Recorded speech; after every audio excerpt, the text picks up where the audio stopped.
चलिए, आपके सवालों के जवाब दे रहे हैं बलवंत जैन, और अगला सवाल ईमेल के जरिए, इन्होंने नंबर मेंशन नहीं किया है, इनका सवाल ईमेल के जरिए हम शामिल कर रहे हैं। इन्होंने जानना चाहती है बलवंत की एनसीडीज क्या होते हैं, साथ ही श्रीराम ट्रांसपोर्ट के एनसीडीज बाजार में मौजूद हैं, उसके मुकाबले क्या जो टैक्स फ्री बॉन्ड्स आए हुए हैं बेहतर रिटर्न इनको मिल पाएगा, दोनों में कंपैरिजन, और साथ ही मौजूदा बाजार में कौन कौन से विकल्प हैं। बलवंत बताइए।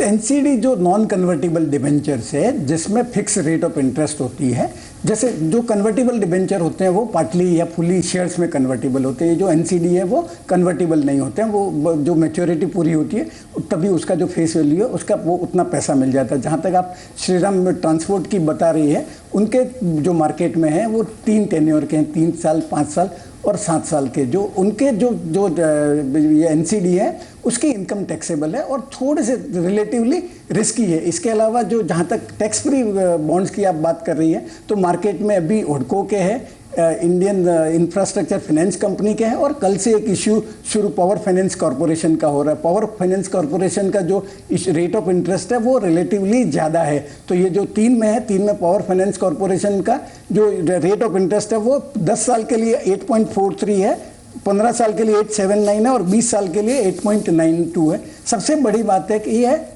टैक्स फ्री है, तो जो लोग टैक्स फ्री है 20% या 30% की स्लैब में है, तो हालांकि भले श्रीराम में आपको रेट ऑफ इंटरेस्ट ज़्यादा मिल रहा है, पर पोस्ट टैक्स रिटर्न जो है वो पावर फाइनेंस कॉरपोरेशन का आपका बेटर रहेगा। और जहाँ तक सवाल आपको कि कितने टाइम के लिए इन्वेस्ट कर रहे हैं, अगर आप का टेन्योर है 10 साल, 15 साल, 20 साल, तो आपको मार्केट रेट में जो इंटरेस्ट का फ्लक्चुएशन होता है उससे कोई फर्क नहीं पड़ेगा। परंतु अगर आप बीच में निकलना चाहें और अगर मार्केट रेट में जो इंटरेस्ट फ्लक्चुएट होता है तो आपकी जो बॉन्ड प्राइस है वो भी चेंज हो जाएगी। तो मेरा एडवाइस रहेगा कि आप जो टेन्योर के लिए खरीदे हैं बॉन्ड, वो उस टेन्योर तक उस बॉन्ड में बने रहे और मैच्योरिटी पे आप पैसा ले। जैसा मैंने बताया कि ये जो पीएसयू के जो बॉन्ड्स है वो 10 साल, 15 साल और 20 साल के लिए है, तो आपका लंबा टेन्योर होना चाहिए, और ये डिमेट और फिजिकल दोनों फॉर्म में। ये बताइए कि इसमें रेटिंग कितनी महत्वपूर्ण रहती है। जैसे अगर हम एनसीडीज की बात करें, श्रीराम ट्रांसपोर्ट की जो एनसीडीज आए हुए हैं बाजार में, उसको AA साथ ही AA+ रेटिंग मिली है अलग अलग रेटिंग एजेंसीज के द्वारा, और साथ ही जिन हम टैक्स फ्री बॉन्ड्स की बात कर रहे हैं उनको भी रेटिंग दी जाती है। रेटिंग देकर आगे बढ़े, ब्याज दरें किस तरह से तय करें, काम निवेशक के लिए आपकी क्या राय है?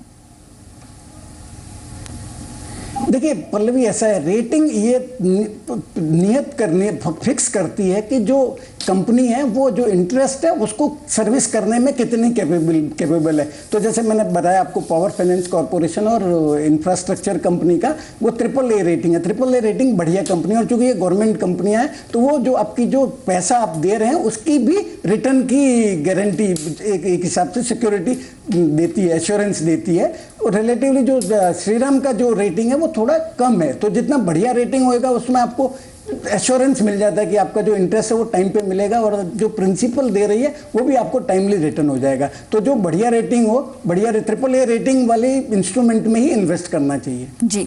और टैक्स फ्री बॉन्ड्स की बात करें तो हटको और IFCL के भी मौजूदा अभी चल रहे हैं बाजार में, और साथ ही जैसे हमारे एक्सपर्ट बता रहे हैं कि पावर फाइनेंस कॉर्पोरेशन के भी कल खुल जाएंगे, उसमें निवेश खुल जाएगा, आप उसमें निवेश कर सकती हैं।